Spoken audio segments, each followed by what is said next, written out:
Füzuli şəhərində Qarabağ Regional Dost Mərkəzinin Dost məntəqəsi fəaliyyətə başlayıb. Əmək və Əhalinin Sosial Müdafiəsi naziri Anar Əliyev Ağdam, Füzuli və Xocavənd rayonlarında Prezidentin xüsusi nümayəndəsi Emin Hüseynov, Kiçik və Orta Biznesin İnkişafı Agentliyinin İdarə Heyəti sədrinin birinci müavini Samir Hümbətov məntəqədə yaradılan şərait və xidmətlərin göstərilməsi prosesi ilə tanış olublar.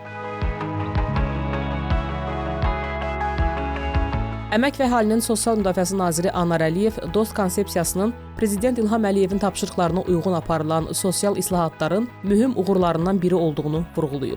Bildirib ki, birinci vitse-prezident Mehriban Əliyevanın təşəbbüsü olan Dost modeli əsasında artıq Füzulidə də dövlət sosial xidmətləri bir pəncərədən müasir, çevik və şəffaf, vətəndaş məmnunluğuna uyğun göstərilir.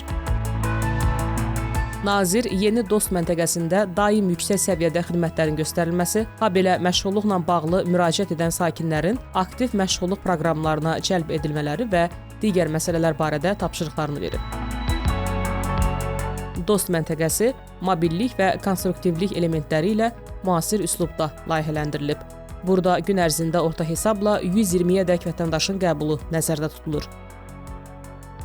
Bu məntəqə Füzuli şəhərində məskunlaşmış bizim vətəndaşlara sosial müdafiə, sosial təminat, məşğulluq və əmək münasibətləri istiqamətində xidmətlər göstərəcək. Tək Dost agentliyi yox, eyni zamanda Dövlət Məşğulluq Agentliyinin və Kiçik və Orta Biznesin İnkişafı Agentliyinin də xidmətləri bu məkandan bizim vətəndaşlara təqdim olunacaq.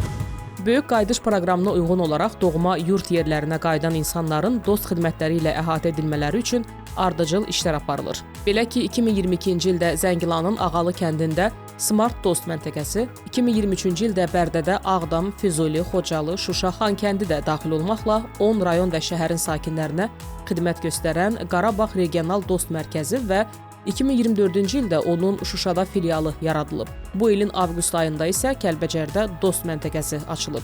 Füzuli Dost məntəqəsinin fəaliyyətə başlaması bu istiqamətdə növbəti addımdır.